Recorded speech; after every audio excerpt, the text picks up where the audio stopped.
சங்கைக்கும் மிகுந்த மேன்மைக்குரிய அல்லாஹ் தாலாவுடைய மேலான நல்லடியார்கள், அல்லாஹ்வுடைய மாபெரும் பெருமையினால் 12வது நாள் தராவீஹுடைய தொழுகையை நிறைவேற்றியவர்களாக நாம் அமர்ந்திருக்கிறோம். அல்லாஹ் தாலா நம்முடைய தொழுகைகளையும் நோன்புகளையும், குறிப்பாக ரமலானில் நாம் செய்யக்கூடிய எல்லா விதமான நல்ல அமல்களையும் பரிபூர்ணமான முறையில் அல்லாஹ் தாலா கபூல் செய்வானாக. சங்கைக்குரியவர்களே, இன்றோடு பாதி குர்ஆன் 15 ஜுஸுகள் தராவீஹில் நம்முடைய ஹாஃபிஸ் அவர்கள் ஓதி நாம் கேட்டிருக்கிறோம். நாம் இன்று பார்க்க இருக்கக்கூடிய சஹாபியும் அந்த சஹாபி ஓதுவதை ரசூலுல்லாஹி ஸல்லல்லாஹு அலைஹி வஸல்லம் அவர்கள் விரும்பி கேட்கக்கூடியவர்களாக, அவர்களை கண்டாலே பக்கத்தில் உட்கார வைத்து நீங்கள் குர்ஆனை ஓதுங்கள் என்பதாக ரசூலுல்லாஹி ஸல்லல்லாஹு அலைஹி வஸல்லம் அவர்கள் கேட்பாங்க. ரசூலுல்லாஹி ஸல்லல்லாஹு அலைஹி வஸல்லம் அவர்கள் அர்கம் ரலியல்லாஹு தஆலா அவருடைய வீட்டை, தாருல் அர்கமை ஒரு மதரசாவாக, அப்பொழுது ஈமான் கொண்டிருக்கக்கூடிய சஹாபாக்களுக்கு மார்க்கத்தை போதிக்கக்கூடிய ஒரு இடமாக தேர்ந்தெடுப்பதற்கு முன்னாலேயே இந்த சஹாபி ரசூலுல்லாஹி ஸல்லல்லாஹு அலைஹி வஸல்லம் அவர்களை ஈமான் கொண்டிருக்கிறார். அப்பொழுது அவர்களுடைய வயது ஆக சின்ன வயசு. ஒரு முறை ரசூலுல்லாஹி ஸல்லல்லாஹு அலைஹி வஸல்லம் அவர்களும் அபூபக்கர் சித்தீக் ரலியல்லாஹு அன்ஹு அவர்களும் மக்காவுடைய பாலைவனத்தில் கஅபாவிற்கும் சற்று தூரமான ஒரு பகுதியில் சென்று கொண்டிருக்கும் பொழுது ஒரு சிறுவர் ஆடு மேய்த்து கொண்டு வருகிறார். அந்த சிறுவரை பார்த்து சீனா அபூபக்கர் சித்தீக் ரலியல்லாஹு அன்ஹு அவர்கள் தாகமாக இருக்கிறது, ஆற்றில் பால் கறக்க முடியுமா, பால் இருக்கிறதா என்று கேட்கிறார். அப்படி கேட்கும் பொழுது அந்த சிறுவர் பதில் சொல்லுகிறார், இது என்னுடைய ஆடு அல்ல, நான் இதை மேய்ப்பதற்காக வேண்டிய நியமனம் செய்யப்பட்டிருக்கிறேன். இதை நான் கொடுக்கணும் அப்படின்னா என்னுடைய எஜமானனுடைய அனுமதி இல்லாமல் கொடுக்க முடியாது அப்படின்னு சொன்னார். இப்போ இதை கேட்ட அபூபக்கர் சித்தீக் ரலியல்லாஹு அன்ஹு அவர்கள் ரசூலுல்லாஹி ஸல்லல்லாஹு அலைஹி வஸல்லம் அவர்கள் விஷயத்தை சொல்லும் பொழுது ரசூலுல்லாஹி ஸல்லல்லாஹு அலைஹி வஸல்லம் கேட்டாங்க, குட்டி போடாத ஆடு இருந்தால் அதை கொடுங்க, நான் பால் கறந்துக்கிறேன். அதாவது அல்லாஹ்வுடைய படைப்புகளுடைய இயற்கை தன்மை, ஒரு தாய் ஜீவனுக்கு பால் சுரக்க வேண்டும் என்றால் அது குட்டி போட்டு இருந்தால் மட்டும்தான் பால் வருவதற்கான சாத்தியம் உண்டு. அல்லாஹ் தஆலா அப்படி படைச்சு வச்சிருக்கார். அப்படி இருக்கும் பொழுது ரசூலுல்லாஹி ஸல்லல்லாஹு அலைஹி வஸல்லம் அவர்கள் கேட்குறாங்க, குட்டி போடாத ஆடு எல்லாம் கொடுங்க.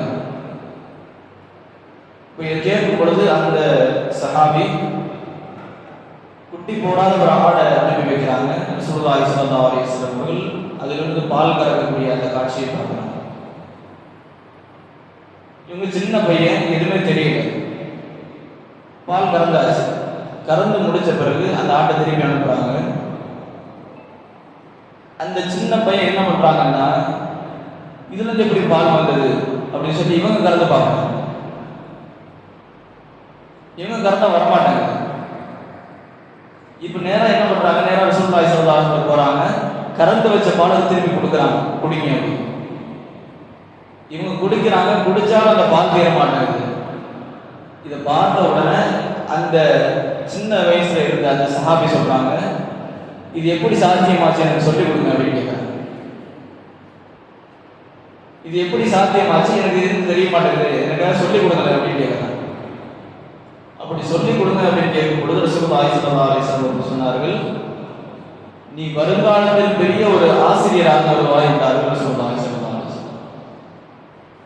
அங்க வச்சு என்ன சொல்றாங்க, இப்போ இதை ஆராய்கிற, இதை யோசிக்கிற அவர்கள் ரசூலுல்லாஹி ஸல்லல்லாஹு அலைஹி வஸல்லம் அவர்களோடு நெருங்கி பழக ஆரம்பிக்கிறாங்க. அதுக்கப்புறம் ரசூலுல்லாஹி ஸல்லல்லாஹு அலைஹி வஸல்லம் அவர்கள் இஸ்லாத்தை சொல்லி கொடுத்து அவர்கள் இஸ்லாம் ஆகிறார். அப்படி இஸ்லாம் ஆன பிறகு முதல்ல ரசூலுல்லாஹி ஸல்லல்லாஹு அலைஹி வஸல்லம் அவர்கள்லாம் குர்ஆன குறைஷிகளுக்கு மத்தியில் மக்கா வாசிகளுக்கு மத்தியில் வெளிப்படையாக ஓதியிருக்கிறார். சில காலங்கள் கழிகிறது, சஹாபாக்களுக்குள்ள பேசிக்கிறாங்க. குறிப்பாக சுபைர் ரலியல்லாஹு அன்ஹு சொல்கிறார்கள், ரசூலுல்லாஹ் குர்ஆனை எங்களுக்கு ஓதி காட்டுறாங்க, இவ்வளவு இனிமையா இருக்குது, இது மக்கத்து காஃபிர்கள்ட்ட ஓதி காட்டினாதானே இதனுடைய மகத்துவம் தெரியும் அவங்களுக்கு. இப்ப இதை ஓதி காட்டணும், யாரும் ஓதி காட்டுறது அப்படின்னு. அப்போது கிட்டத்தட்ட 20 பேர் இஸ்லாம் ஆயிருக்கிறாங்க. யாராச்சும் ஒரு ஆள் ஓதி காட்டணுமே அப்படின்னு சொல்லி பேசும் பொழுது அந்த சபையில் இருந்த அந்த சின்ன பையன், நான் ஓதுறேன் அப்படின்னு சொல்லி கையை கொடுக்குறேன். இப்போ சுபைர் ரலியல்லாஹு சொன்னாங்க, நீங்க போக வேணாம். அதாவது இந்த சஹாபி பதில் களத்தில் வரும்போது சரி, இவருடைய வாழ்க்கையுடைய கடைசி வரையும் சொல்றாங்க, அவங்க மெலிஞ்ச மாதிரி தான் இருந்தாங்க. ஹைட்டும் கிடையாது, உடம்பும் கிடையாது. இப்படி ஒரு ஆள் நீங்க போய் ஓதி அவங்க ஏதாச்சும் பண்ணிட்டாங்கன்னா என்ன பண்றது? அதனால நீங்க போகாதீங்க. அப்ப பதிலுக்கு அவங்க சொன்னாங்க, என்ன ஆனாலும் பரவாயில்ல, நான் போறேன் அப்படின்னு. அதற்கு அடுத்ததாக மக்காவுடைய கஅபாவுடைய பக்கத்தில் மகாம் இப்ராஹிம் பக்கத்தில் போய் நின்று இந்த சஹாபி பிஸ்மில்லாஹிர் ரஹ்மானிர் ரஹீம் அர் ரஹ்மான் அல்லமல் குர்ஆன் அப்படி ஓத ஆரம்பிச்சாங்க. இப்போ இதை ஓத ஆரம்பிச்சோன்னா அங்கே இருந்தவர்கள் எல்லாம் அடிக்க ஆரம்பிச்சிட்டாங்க. குறிப்பா அபூஜஹில் அடிச்ச அடியில காதுல இருக்க சிவில் பிடிச்சிருச்சு. இப்போ இதோட வர்றாங்க. வந்த உடனே சுபைர் ரலியல்லாஹு கேட்குறாங்க, இதுக்கு தான் நான் வேண்டாம்னு சொன்னேன். இப்போ இந்த வார்த்தை கேட்டவுடனே மறுபடியும் அந்த சஹாபி சொல்றாங்க, இதெல்லாம் ஒரு விஷயமும் இல்லை, நாளைக்கு மறுபடியும் ஓதுறாங்க. இது எனக்கு பெரிய விஷயம் கிடையாது, ஆனால் மறுபடியும் ஓதுறேன். அதாவது இந்த குர்ஆனுடைய ஓதல் அதனுடைய இன்பத்தை பெற்றவர்களுக்கு தான் இதனுடைய மகத்துவம் புரியும்.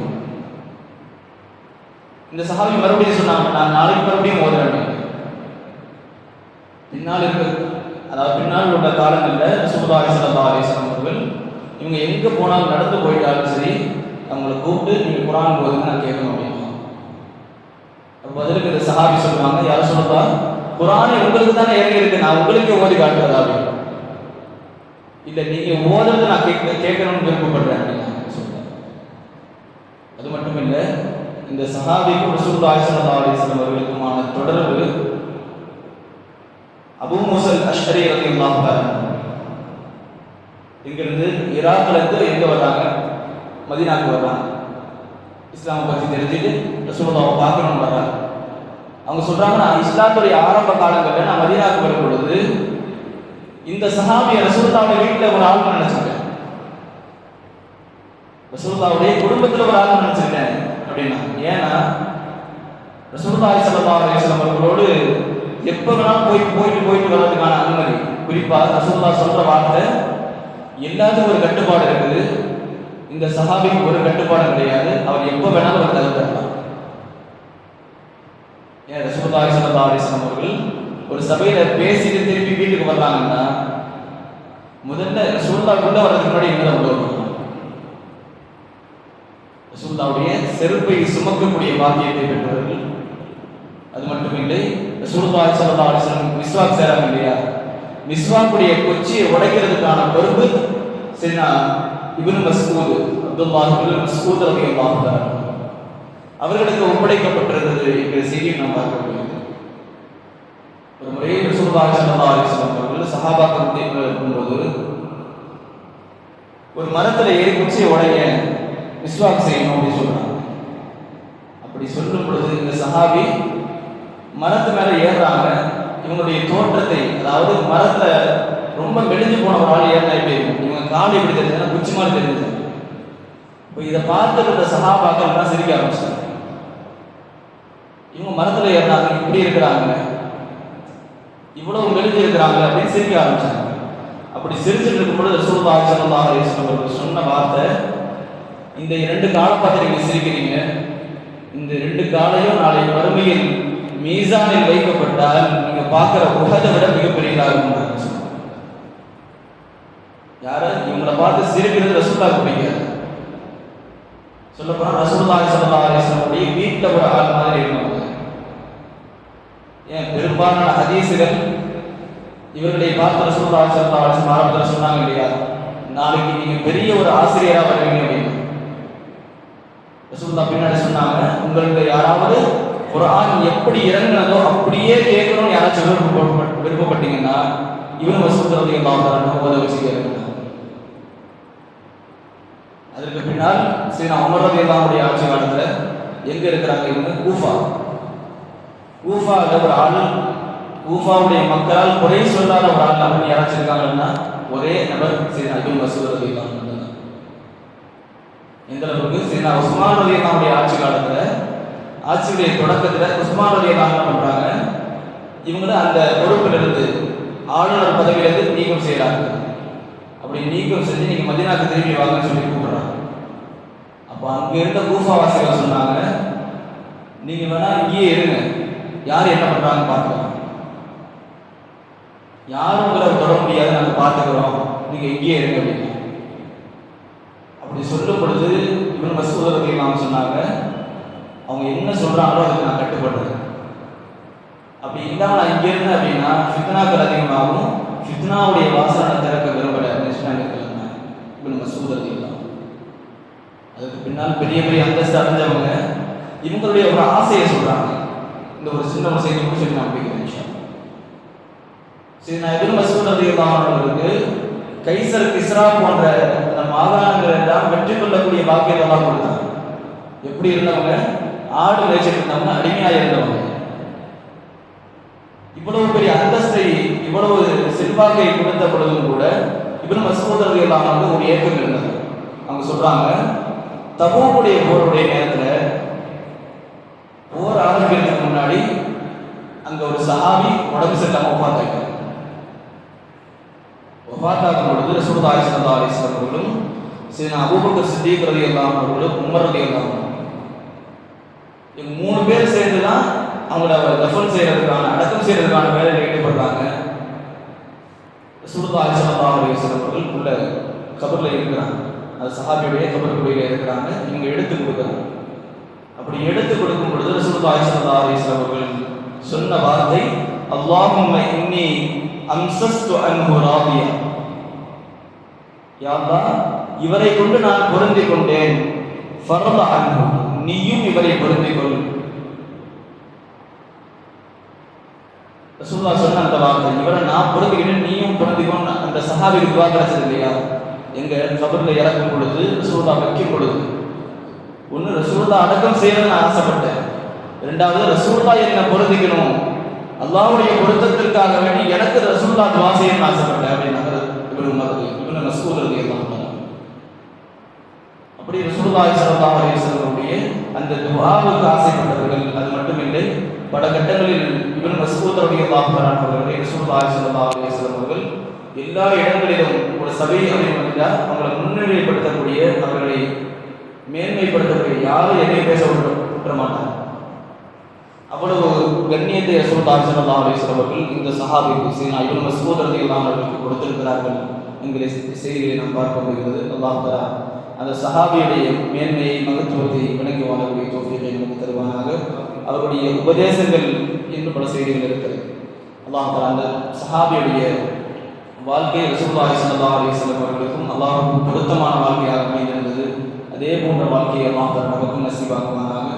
அவர்கள் என்ன ஆசைப்பட்டார்களோ, ரசூலுல்லாஹி ஸல்லல்லாஹு அலைஹி வஸல்லம் அவர்கள் தன்னுடைய மேனியை வாங்கி அடக்கம் செய்ய வேண்டும் என்று ஆசைப்பட்ட அந்த ஆசையை அல்லாஹ் தஆலா அவருடைய வஃபாத்திற்கு பிறகு இருக்கக்கூடிய நமக்கும் ஆத்மார்த்தமான ரீதியில் நமக்கும் நசீபாக்குவானாக. இந்த நல்ல துஆவுடன் நிறைவு செய்கிறேன். வாஸல் அல்ஹம்துலில்லாஹி ரப்பில் ஆலமீன். சுப்ஹான